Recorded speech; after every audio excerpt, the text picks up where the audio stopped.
Combien de temps Philippe Leclerc devra-t-il passer derrière les barreaux et quoi comprendre de la hausse du salaire minimum?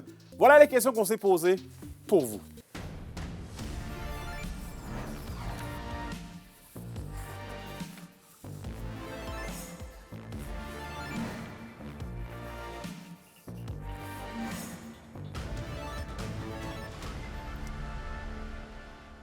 Ici Anthony Dallaire et voici vos informations.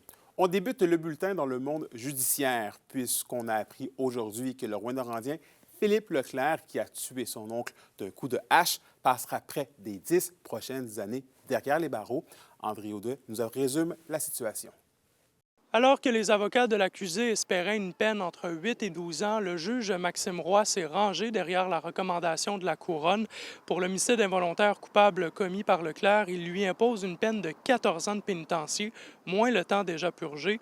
Il lui reste donc 9 ans et 9 mois en date du 24 avril dernier. Du côté du DPCP, on considère que le juge a rendu une sentence évidemment adéquate. Essentiellement, on parlait ici là, d'une catégorie d'homicide involontaire qui s'inscrit à titre de quasi-meurtre.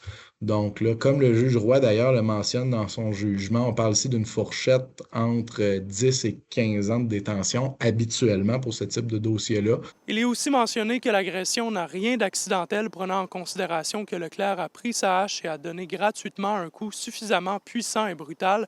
Et lors du procès l'automne dernier, la défense avait tenté de démontrer que l'accusé était atteint d'un trouble mental aux yeux du code criminel, mais sans succès. Le juge explique dans sa décision que l'état mental perturbé de Leclerc est attribuable uniquement à une intoxication volontaire aux substances chimiques. Malgré la mention là, par le juge du facteur lié à la santé mentale, le juge là, prend quand même le temps de pondérer ce facteur-là d'une certaine façon, compte tenu justement de ses conclusions précédentes là, vis-à-vis justement de l'existence de ces enjeux-là en matière de santé mentale. Parmi les facteurs aggravants, le tribunal note la violence de l'agression à l'endroit de la victime, les conséquences de l'acte sur les proches, mais aussi d'autres événements violents survenus pendant l'incarcération préventive de Philippe Leclerc, dont des coups dirigés vers des co-détenus. L'abus de stupéfiants et d'alcool est également souligné. Le magistrat met en lumière que le parcours de Philippe Leclerc vers la réhabilitation sera long, ardu et demandera un degré de motivation. André Audet, RNC Nouvelles, Rouyn-Noranda. En cette journée internationale des travailleurs, le Québec voit le salaire minimum augmenter, passant de 15,75 $ à 16,10 $ de l'heure. Et Olivier, cette augmentation va faire en sorte que les travailleurs vont connaître une hausse du salaire du revenu disponible. Oui, effectivement, 484 $ de plus qui seront disponibles dans les revenus par année au niveau des travailleurs. Il faut comprendre que le salaire minimum a connu une augmentation de 4,10 $ depuis 2019. La province classe actuellement au 3e rang pour ce qui est du salaire minimum le plus élevé. Selon les données de la chaire de recherche en fiscalité et en finances publiques de l'Université de Sherbrooke, cette augmentation ne fait pas l'affaire de tous. Pour eux, ce salaire ne permet pas à tout le monde de vivre de façon viable. Si on prend le cas, par exemple, de Montréal, il faudra un salaire de 27 $ de l'heure pour ne pas vivre sous le seuil de la pauvreté, selon les données de la chaire de recherche. Rencontré à ce sujet, le ministre du Travail, Jean Boulet, explique comment l'augmentation a été pensée. Une personne seule avec 2 enfants qui est au salaire minimum, si le salaire minimum représente 26, 27, 28 000, dépendamment du nombre d'heures, si on rajoute les prestations sociales, ça lui confère une rémunération qui est supérieure à 50 000, puis un revenu disponible d'à peu près 40 000. Donc, c'est ça qu'il faut tenir compte de la globalité de la rémunération. Le cadre de la Journée des travailleurs, une marche pour dénoncer l'austérité avait lieu aujourd'hui à Rouyn-Noranda. Effectivement, ils étaient plus d'une centaine à être réunis ce midi pour dénoncer les mesures de compression annoncées par Québec. Selon le président de la PTS, Carl Véro, qui était présent lors de l'événement, cette situation amènera des réductions à l'accès aux services publics. Il juge notamment que ce seront les personnes sous le seuil de la pauvreté qui écoperont. On peut l'écouter d'ailleurs à ce sujet.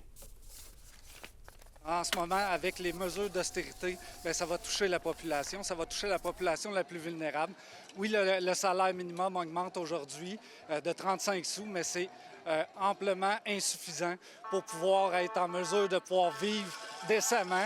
En plus, avec les coupures de services qu'on a actuellement, les coupures de postes, en éducation, en santé, en services sociaux, c'est des services que les gens ne pourront pas avoir et devront se tourner vers la privatisation, là, vers le privé. Et pour revenir sur le salaire minimum, Anthony, les travailleurs rémunérés à pourboire ne sont pas en reste non plus. Leur salaire est augmenté de 2,38 % par rapport à l'année dernière, ce qui fera passer leur taux horaire à 12,90 $. Merci beaucoup, Olivier. Au plaisir. Et au culturel, le spectacle Yvon Deschamps raconte la Shop est présenté ce soir à 20h au Théâtre du Cuivre. C'est une représentation musicale et humoristique inspirée de l'œuvre d'Yvon Deschamps qui propose une vision créative de ses textes, accompagnée d'une vingtaine de succès musicaux québécois. Les 19 artistes sur scène présenteront différentes formes d'art de la scène comme le jeu, l'humour, la chanson, la danse et le cirque en remettant en question la société à travers les grands monologues d'Yvon Deschamps. Et au sport, le parcours éliminatoire des Huskies de Rouyn-Noranda a pris fin hier soir. Les puissants Wildcats de Moncton ont complété le balayage avec une victoire en prolongation de 4-3. Alexandre Cabana a préparé ce qui suit.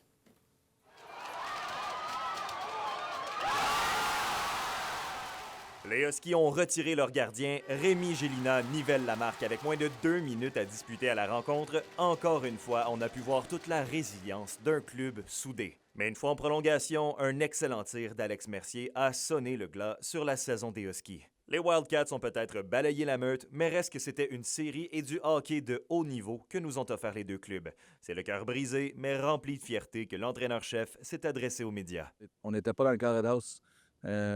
Seulement par figurant, on voulait gagner cette série-là, puis on croyait à nos chances de gagner cette série-là. Mais regarde, c'est ça, la ligne est mince, c'est ça le hockey, le sport est cruel des fois. Mais c'est sûr qu'on est fiers de notre saison, puis on va regarder dans une couple de jours avec recul, puis on va être très satisfait de notre saison, mais aujourd'hui, c'est sûr que ça fait mal. Une défaite particulièrement douloureuse pour 3 meneurs de la meute, Antonin Véraud, Alex Carr et Ty Higgins, tous des 20 ans qui disputaient leur dernière rencontre dans la LHJMQ. Avec notre carrière est en jeu ce soir, puis je pense qu'on s'est donné toute la série, la même chose pour toute l'équipe. Puis comme je dis, c'est décevant. Mais on peut donner du crédit aussi aux Wildcats, qui était une très bonne équipe. C'est pas pour rien qu'ils étaient premiers au Canada. You know, I was on the ice for the goal, and it kind of just happened so fast. It was a nice shot, and you know, your career in the queue is over just like that. And obviously, it's kind of sad. C'est un gros match pour nous, surtout à la maison. On voulait gagner, puis cette année a été vraiment spéciale pour moi. J'irais même jusqu'à dire que c'était la plus belle saison de hockey de ma vie. Comme j'ai dit, on a eu des hauts, des bas, mais le groupe était tellement spécial.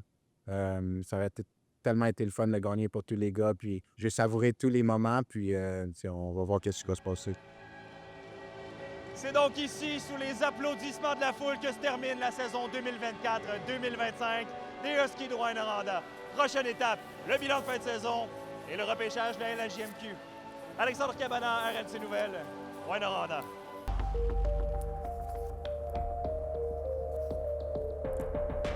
Et à la météo de l'Abitibi-Témiscamingue pour ce soir et cette nuit, on prévoit des nuages pour tous les secteurs avec des minimums entre 4 et 5 degrés Celsius.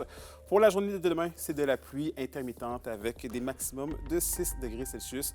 Et finalement, en aperçu pour samedi, c'est du soleil pour tous les secteurs avec des maximums entre 11 et 12 degrés Celsius.